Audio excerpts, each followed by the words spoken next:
বাড়ি গিয়ে কেউ বই তুলছে না। তুমি বই পড়ে না? না, এই যে বইটা নিয়ে দেখি শেষ থেকে পঞ্চম শ্রেণী পড়তো, কিন্তু তারপর বলতে গেলে বোঝা খায়। আচ্ছা বইতে 51 থেকে বল দেখি।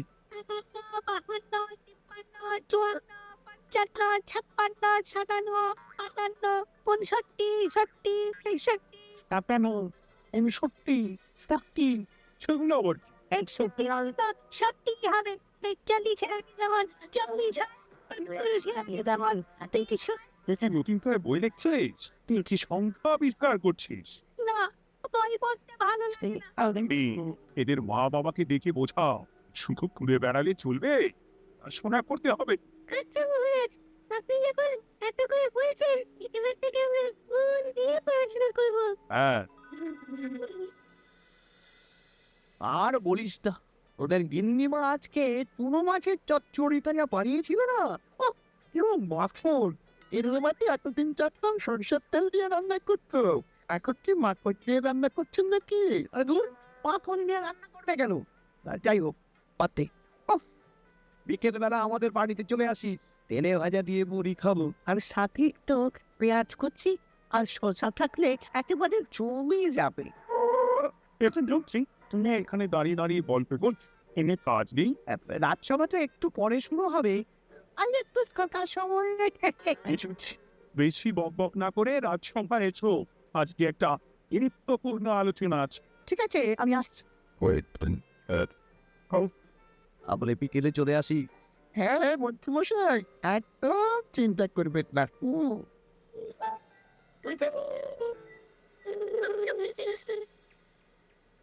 রাজ্যটা তো রসাতলে চলে যাচ্ছে, বাচ্চারা পড়াশুনো করছে না, বড়রা গল্প গুজব করে আড্ডা দিয়ে কাটাচ্ছে। কি করা যায় তুই তো বোঝা যাচ্ছে না। কে গল্প গুজব করে আড্ডা দিচ্ছে মহারাজ? আমাদের মন্ত্রী, আমি নিজের চোখে আগে দেখলাম, বটা ঘটার সাথে সকাল সকাল গল্প জুড়েছে। তাহলে এটা বোঝা যাচ্ছে যে মন্ত্রী মশাইয়ের তেমন কাজ নেই। তার কাজ যখন নেই, তখন মন্ত্রী মশাইকে রাজসভায় রাখারও দরকার নেই। হ্যাঁ মহারাজ, এই গোপাল এটা ঠিক কথা বলেছে। মন্ত্রীমশাই তো কাজের মধ্যে দুটো জিনিসই করে, অকাজ আর বিকাজ। একদম বাজে কথা বলবে না। ও পানের কথা শুনে এখন আমার নিন্দা শুরু করেছো, তাই না? এই থাই, আমাদের রাজ্যের উন্নতির জন্য একটা সমাধান করা দরকার, এই সময় নষ্ট করা বন্ধ করতে হবে। তাহলে মহারাজ, সবাইকে ফাঁকা সময়ে বই পড়তে হবে, পড়াশোনার মধ্যে থাকতে হবে, কারণ জানার কোনো শেষ নেই। বলে কি করা যায় বলো তো গোপাল? আমাদের রাজবাড়ির যে গ্রন্থাগার আছে, সেটা তো বহু বছর ধরেই বন্ধ। ওটা খোলার ব্যবস্থা করুন মহারাজ। মন্ত্রী, তুমি নিজ দায়িত্বে গ্রন্থাগার খোলার ব্যবস্থা করো। অনেকদিন ধরে ধুলো ময়লা জমে আছে, সব পরিষ্কার করবে, আর পরিষ্কার হয়ে গেলে তোমরা সবাই গ্রন্থাগার থেকে বই নিয়ে পড়বে। বেশ। মন্ত্রীমশাই ভালো ভাষা এসেছে। হ্যাঁ, জীবনটা তো শুয়ে বসে গুলতানি দিয়ে কাটিয়ে দিচ্ছেন, না হয় একটু কাজ করবেন আর কি। আর হবে না গল্প গুজব, হবে না ঠাট্টা হাসি। গ্রন্থাগার সাফ করতে গিয়ে হন্তের হবে হাঁচি হাসি। বেশ ভালো বলেছে বিজ্ঞান। ওনার দুটো কাজ, অকাজ আর কুকাজ। সে তো তুই প্রসঙ্গ আছে তাই। বেটারা, আপনি রসিকতা করতেছেন, তাই কাকে গোপালের বড্ড পার বেড়েছে। চাইবো যে দেখুন পাবে না।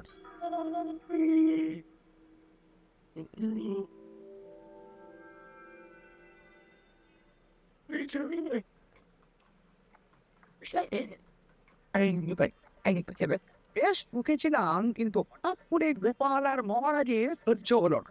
চাপে পড়ে গেলাম। আমরা আপনাকে বলুন কি করতে হবে। আমি সব ভাবনা চিন্তা করে ফেলেছি, এবং তোদের আমার কথা মতন কাজ করতে হবে। আসতে পারি মন্ত্রী মশাই? হ্যাঁ, এসো এসো। ইনি তো চিত্রশিল্পী, এনাকে দিয়ে কি হবে? ইনি তো আসল কাজ করবেন। শোনো, তা গোপালকে ভালো করে দেখে নিয়েছো তো? বিলক্ষণ। তাই গোপালের ছবি আঁকতে হবে, ওপরে লেখা থাকবে কৃষ্ণনগরের ভবিষ্যৎ। গোপাল তো শত্রু, গোপালকে নিয়ে পলিটিক্সে আমি বলছি, একটা পাতায় গোপালের একটা ছবি আঁকা হবে, যেখানে গোপালকে দৈত্য হিসেবে দেখানো হয়। বড় বড় দাঁত, বড় বড় ফুলুর মতো কান। না, নিচে একটু ফাঁকা রাখবে, চাটি খার আমি পরে লিখে দেব। আর আপনি মহারাজকে এই পাতাটা দেবেন। হ্যাঁ, আর বলবো যে গ্রন্থাগার পরিষ্কার করতে গিয়ে এই পুরনো পাতাটা পেলাম, তবে অনেক খুঁজেও বইয়ের বাকি অংশ কিচ্ছু পেলাম না মহারাজ। মহারাজ ওখানে দৈত্যবাসী গোপালকে দেখে ভাবতেন রাজ্যের ও বিপদ আসতে পারে, আর গোপালকে কোনো কারণে ছাড়াই তাড়িয়ে দেবেন। একদম। কিন্তু একটি সমস্যা আছে। আমার কি সমস্যা? পুরনো পাতা বোঝাবেন ঠিক করে। ছবি আঁকা হয়ে গেলে পাতাটা দুদিন রোদে ফেলে রাখবো, তারপর পাতার ধারগুলো একটু আঁকা বাঁকা করে কেটে দেবো, সাথে আগুনের তাপ দিলে সাদা পাতা খুব তাড়াতাড়ি পুরনো দেখাবে। এটা ঠিক বলেছেন। আচ্ছা চিত্রশিল্পী, তাড়াতাড়ি ছবি এঁকে ফেলো। আমি কালকে সকালেই দিয়ে দেব। বেশ বেশ।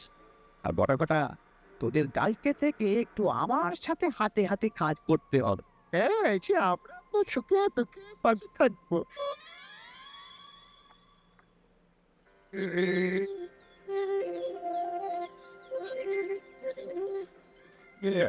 ওপরের তাকগুলো পরিষ্কার কর, ওপরের বইগুলো বড্ড ময়লা। হিমত্রী, কাজ হচ্ছে? কাজ করছেন না, বরং কাজ করাচ্ছেন। কাজ হওয়া নিয়ে দরকার, যে আমি করি বা অন্য লোক, তাতে কি যায় আসে? যায় আসে মন্ত্রী মশাই। আমাদের এই গ্রন্থাগারে এত দামি দামি প্রাচীন দুষ্প্রাপ্য বই আছে, যদি কোনো বই চুরি হয়ে যায় তার দায় কে নেবে? এটা গোপাল ঠিক করেছে। আমি তো এখানেই আছি, গোটা গোটা সাহস আছে নাকি বই সরানো? বেশ, তাহলেই ভালো। চল পাঠশালায় গিয়ে দেখে আসি আজকে কেমন পড়াশুনো চলছে। গোপাল আমাদের গড়িয়া চোর পঞ্চমশাই আর বাদ কি? গোপালকেই দুদিন পরে রাজ্য থেকে বাদ করে দেবে।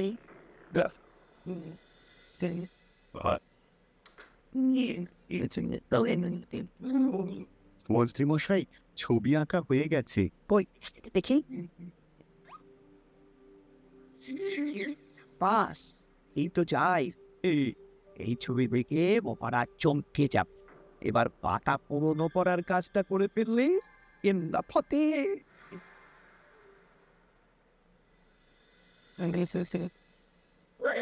তা মন্ত্রী, গ্রন্থাগার পরিষ্কার করার কাজ শেষ? হ্যাঁ মহারাজ, তবে একটা পুরনো বইয়ের পাতা পেলাম। কি? এই দেখুন মহারাজ, আচ্ছা দেখি। পুরনো বইয়ের পাতা।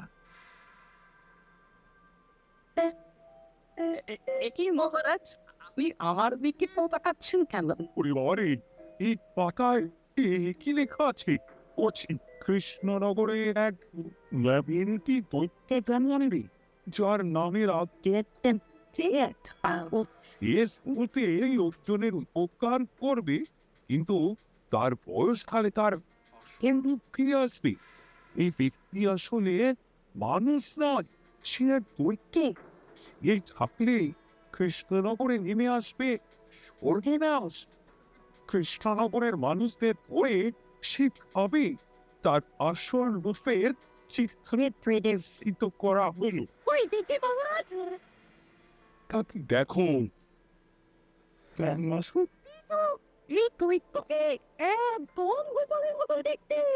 মহারাজ, আমার মনে হয় যে গোপালকে এই রাজ্যে ঠাঁই দেওয়া একদম ঠিক হবে। কোনদিন গোপাল মানুষ থেকে দৈত্য হয়ে আমাদের খেয়ে নেবে বলা তো যায় না। তো বলবেন না মন্ত্রী মশাই। ওই দেখুন মহারাজ, গোপাল কেমন রেগে উঠছে। এক্ষুনি দাঁত বেরোলে কিন্তু হিতে বিপরীত হয়ে যাবে। আরে কিসের হিতে বিপরীত? কই দেখি। দেখো দেখো, এ তো কোনো দুষ্প্রাপ্য বইয়ের পাতা, তাই সে কথা লেখার সম্ভাবনা।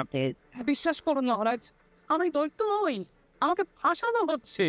বলকে নোট করুন মহারাজ, কোনো অঘটন ঘটে গেলে কিন্তু আমাকে বলতে পারবেন না যে আমি আগে থেকে সাবধান করিনি। হ্যাঁ গোপাল, তুমি আর এই রাজ্যে ত্রিপুরে আজ রাত্রেই চলে যাও।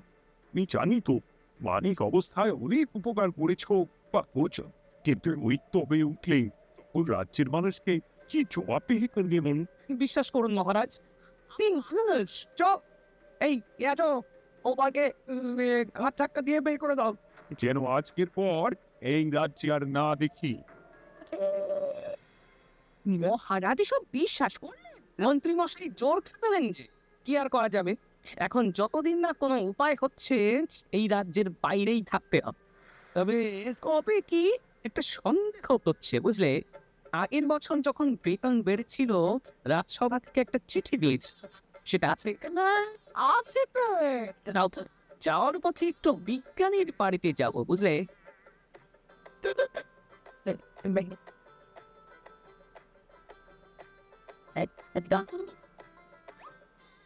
এবার চলো। আমিও বুঝতে পারছি গোপাল, এটা গভীর ষড়যন্ত্র। শোনো, তুমি একটা কাজ করো। ওই পাতার লেখাটা দেখে আমার মনে হলো হাতের লেখাটা খুব চেনা চেনা। তুমি একবার এই এই চিঠিটার সাথে মিলিয়ে দেখো তো। মন্ত্রী মশাইয়ের হাতে লেখা চিঠি। বেশ, আমি তাহলে কায়দা করে পাতাটা নিয়ে এসে পরীক্ষা করব। তো কোথায় থাকবে এখন? কদিন ওই শ্বশুর বাড়ি, আর আমি তোমার সাথে দেখা করার জন্য রোজ রাতে আসবো। বেশ।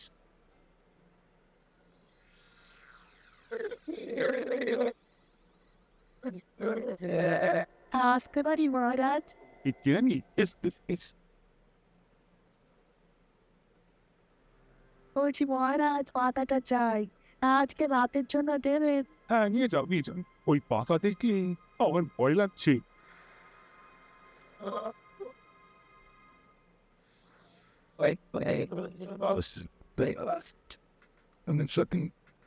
কিন্তু হাতের লেখা হুবহু এক, একদম মিলে যাচ্ছে।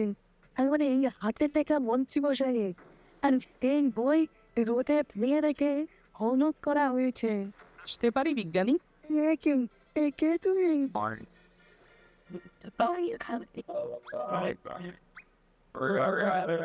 গিন্নি পুরনো শাড়ি পরে নারী সেজে এলাম, কেউ জানতে পারলে বিপদ।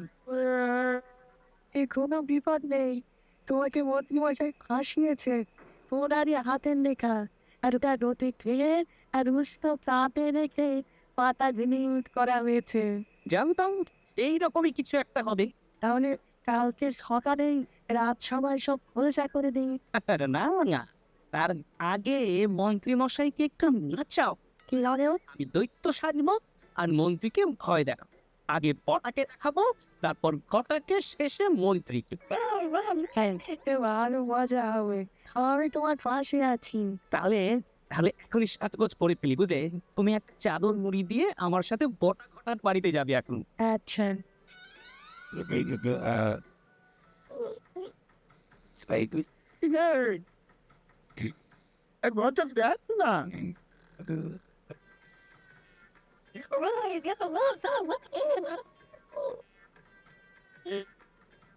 I'm scared.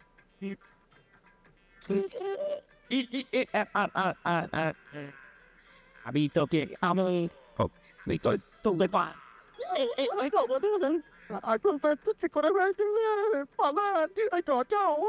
পালিয়ে খাও যেতে পারবি না। আমি তোকে খাবো।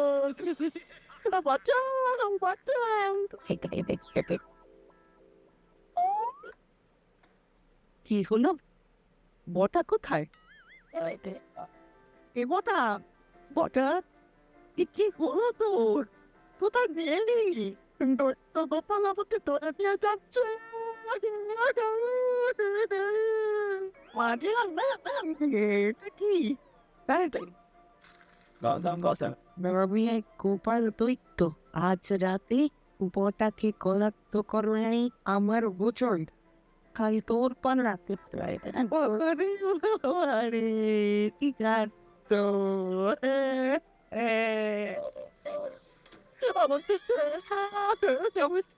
আমি মানুষ। এবার বল, আমাকে ফাঁসানো হচ্ছিল। আমি কিছু জানি না, সব মন্ত্রী মশাইয়ের চক্রান্ত। আমাকে ছেড়ে দে। এখন পরে ছাড়ো। শোনো বিজ্ঞানী, এখন এর মুখ হাত পা ভালো করে পেতে ফেলো দেখি। আমি এক্ষুনি বাঁচছি। ভোরবেলা একটা কাজ করতে হবে। আমার কয়েকটা নাতি নাতনিকে তোমার বাড়িতে নিয়ে আসবো, আর তারপর আচ্ছা, আমি এখন চললাম। দরজাটা ভালো করে বন্ধ রেখো।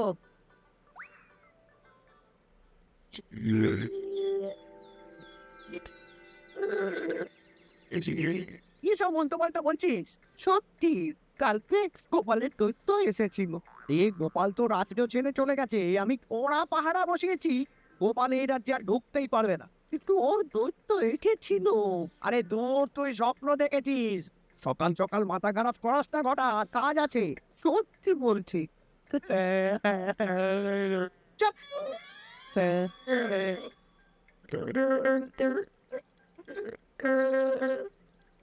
মহারাজ, আমি কানাঘুষো খবর পেলাম বটাকে গোপাল দৈত্য কালকে রাতে তুলে নিয়ে গেছে।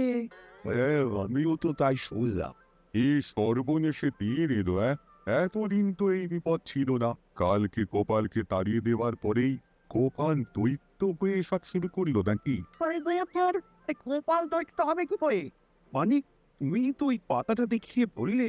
এ না, মানে আমি বলতে চাইছি যে মহারাজ, গোপাল দৈত্য হয়ে এই রাজ্যে বিপদ আনতে পারে, কিন্তু সেটা তো এই রাজ্যের ব্যাপারই। এখন তো রাজ্যেই নেই, তাহলে আমি তো এর মাথা মুন্ডু কিছুই বুঝতে পারছি না। সর্বনাশ হয়ে গেছে মহারাজ। কি হলো কুঠি বাবা? আজ সকালে গোপাল দাদার মতো দেখতে একটা দৈত্য এসেছিল আমাদের বাড়িতে, আর পুঁটি ট্যাপা পুচকে তুলে নিয়ে গেছে। এবার আমাদের কি হবে মহারাজ? একটি সর্বনেশে কান্দরে বাবা। তোর কি সব বলছো? সত্যি কুটিমা সকাল থেকে কাঁদছে, সকাল থেকে। আজকে ওদিকে পাঠশালাতেও আসেনি। এই ছেড়েছে। মহারাজ, গোপালকে তাড়ানোর পর থেকে তো দেখছি বিপদ শুরু হলো। এত কোনো বিপদ ছিল না। সেনাপতি, তুমি তোমার প্রহরীতে নিয়ে গোপাল দৈত্যকে খুঁজে বের করার চেষ্টা করো। আচ্ছা মহারাজ, আর এই যে মন্ত্রী, বলুন মহারাজ। আজ থেকে রাজ্যের সব দোকান, বাজার আর অনির্দিষ্টকালের জন্য বন্ধ থাকবে। সবাই বাড়িতে থাকো, এরা পিটিয়ে দাও।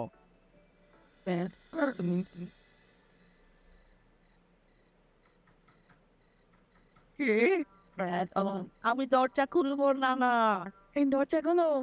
আমি আমি ঠিক কেন?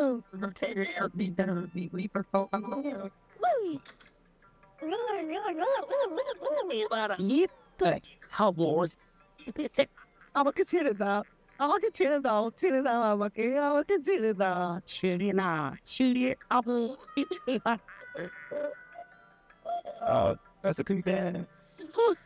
এই তো দাদু, চলে এসেছো। এরকম শুয়ে বসে থাকতে ভারী মজা।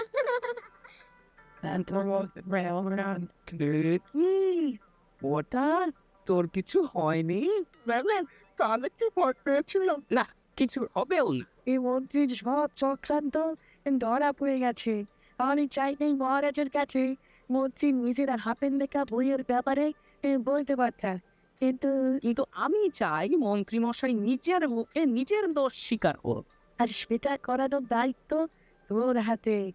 আমি কি করব? কাল সকালে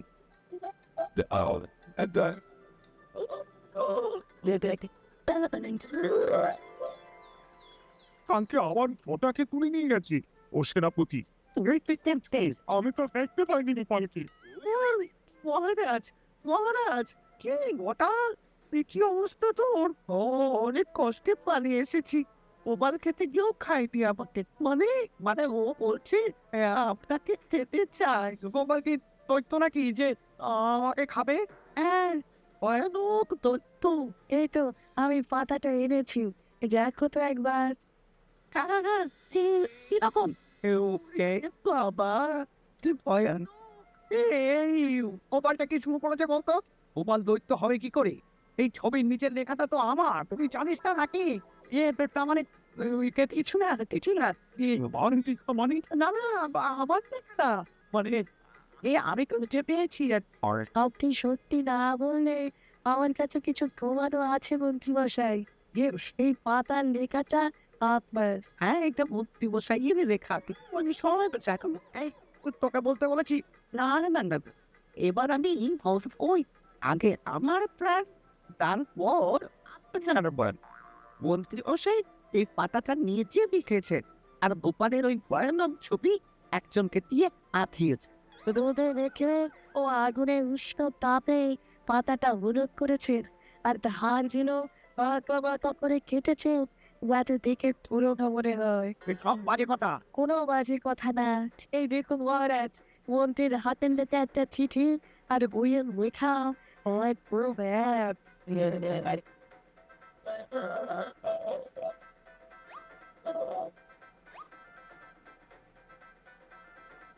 এ কি মন্ত্রী? না মানে কিন্তু এবার যদি সত্যি দৈত্যের হয়, তাহলে বাচ্চাগুলোকে আর পটাকে কে ধরে নিয়ে গেল? আমি ধরে নিয়ে গিয়েছিলাম। অনেক সময় সোজা আঙুলে খিল উঠলে আঙুল পাকাতে হয়, তাই এই ছোট্ট নাটক। সবাই সুস্থই আছে। এবার মন্ত্রীকে আমি বেড়ে অসুস্থ করে দেবো। সুস্থ মানুষকে দৈত্য বানিয়ে দিলে